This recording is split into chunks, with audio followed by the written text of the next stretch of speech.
A highway patrol trooper with his car. The Valley Today's Brian Sherrod joins us live in studio this morning with the latest on this breaking story. Good morning, Brian. And good morning, Lisa. Troopers say 26-year-old Andrew Booth was driving 95 miles per hour in a 55 miles per hour speed zone on I-94 when troopers tried to pull him over. They say Booth took off, going speeds over 105 miles per hour. And in the process, the chase was called off. As troopers were investigating Booth's home, he arrived at the house, trying to pull into his driveway. Authorities say Booth stopped and then quickly sped up and tried to hit one of their troopers. The trooper was able to avoid being pinned between two vehicles, but was still hurt. Booth collided with another vehicle before coming to a complete stop and taken into custody.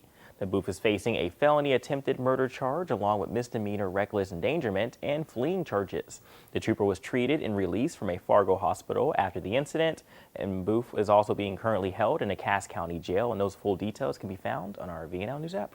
Brian Sherrod reporting live in studio on this breaking story. Thank you. Another big story today, how cold it is out there. Let's get a check of that First Alert Storm Team forecast, and summer's in this morning, definitely feeling like winter. Just a little bit of a chill in the atmosphere. Actual air temperatures, they are cold in the 20s. 24 degrees right now in Fargo, 24 in Grand Forks as well, 21 in Fosston, 25 in Roseau as well as up in Hallock, 29 in Jamestown and in Devil's Lake. There's a little bit of a wind, just enough that some places their current wind chill is in the teens. It feels like 14 degrees still in Thief River Falls, 17 degrees in Roseau and Baudette, 15 in Bemidji, 16 up in Hallock.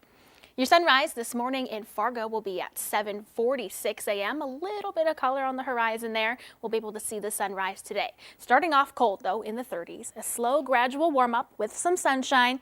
But heading into the afternoon, there's a chance for a few more clouds to build in. And notice the wind out of the west-northwest, sustained around 10 to 25 miles per hour with a few gusts near that 30 mile per hour mark. So stepping through your hour-by-hour planner for today, by lunchtime, most of us will see temperatures in the 40s, a few upper 30s across the international border, but it will feel much colder, all thanks to that wind. The sunshine will help a little bit. Heading into this evening, here we're paused at 6:15 tonight, a round of a few showers, maybe even a couple snowflakes mixing in from Jamestown, Ellendale, Lisbon, down towards and clipping the extreme southern Red River Valley. Northern Valley, northern Minnesota, I expect you to stay dry and sunny for today. Hometown forecast this afternoon, 45 in Grand Forks, 47 in Fargo, 46 in Fergus Falls, as well as out in Valley City. We're talking about a first alert weather day for Saturday. We've been talking about this for several days now with a chance of some snow. So here's just one model projection. Again, there's still a lot of unknowns of the exact track of this system that will move through. But right now it's looking like the best chance for some measurable snow will be to the north, mostly along and north of I-94. But I think the better chance for some accumulating snow is going to be north of Highway 2. That moves all out by Saturday night, and we're looking around an inch or two for the purple shaded areas. Measurable a few inches of snow. Down in the southern Red River Valley, I don't think we'll get much. It'll mostly be in the form of rain, and any snow that does fall, I think it'll melt fairly quickly upon contact. Your 7-day planner, it all looks chilly. Windy today, breezy tomorrow, high temperatures all in the 40s, and those overnight lows sticking in the 20s. I wish I had some better news, but it's time to get out the winter jacket and maybe the hat and gloves for the kids at the bus stops as well. We like to fight it. I don't know why. I want to pretend winter's not coming, but it's just bundle pride. up. Thank you, Summer. 16 counties in North Dakota, including 3 from our area, Cass, Benson, and Dickey, are all moving from moderate to a high risk level for COVID-19. The governor is making changes to schools as well, but not what people were expecting. He's recommending keeping or bringing kids back to school 5 days a week to slow the spread of COVID. Many on social media are voicing concerns about sending kids back to class, but Governor Doug Burgum says schools are one of the safest places kids can be right now because of the high mask compliance. We know now from many studies, including one recently released with over 200,000 students, that the infection rates, schools are not turning out to be any kind of super spreader events that people thought they were. And so this is fantastic for our children. The governor is also calling on bars, restaurants, and businesses to operate at 25% occupancy with no more than 50 people. Takeout or delivery is once again recommended, along with staying home as much as possible. A man was taken into custody just hours after a drive-by shooting in Grafton, North Dakota. 30-year-old Juan Martinez was taken into custody without incident. Police say that charges are pending right now.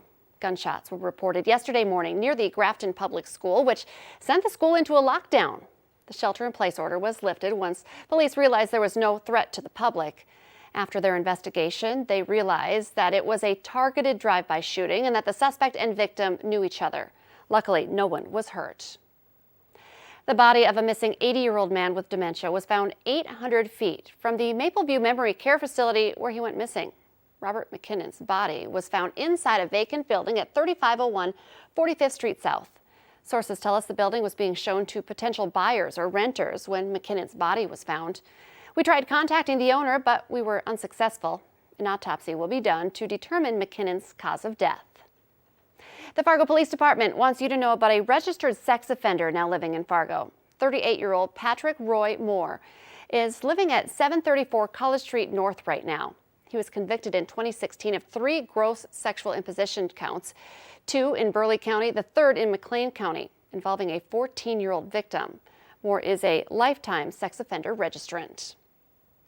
On day 3 of her Supreme Court confirmation hearings, Judge Amy Coney Barrett faced some intense questions from Democrats about Obamacare and presidential power. Amy Coney Barrett, President Donald Trump's nominee to fill the vacant Supreme Court seat, faced the Senate Judiciary Committee for likely the last time yesterday before the committee votes to confirm her. In response to questions from Democrats on Obamacare and presidential power, Coney Barrett declined to preview how she would rule on those potential cases.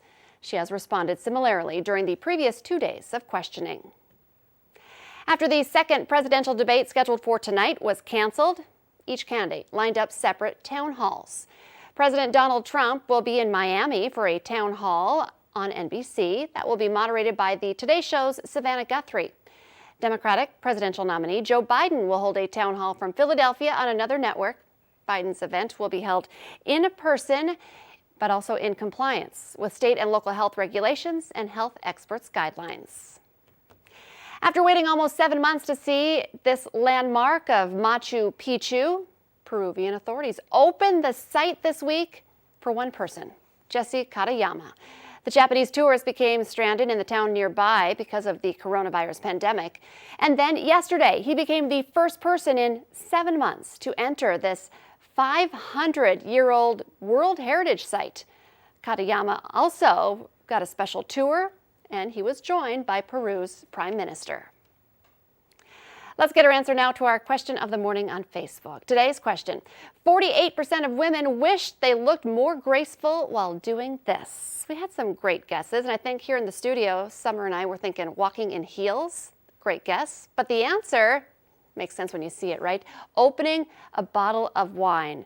You want to pop that bottle of champagne sometimes too, and it doesn't go as smoothly as you want it to go.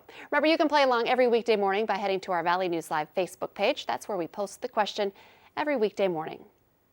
The Today Show and CBS This Morning are just about to start. But remember, the Valley Today rolls on. Join us right now for more live up-to-the-minute news and weather on the Fargo CW. Have a great Thursday morning, everyone. Thanks for waking up with us.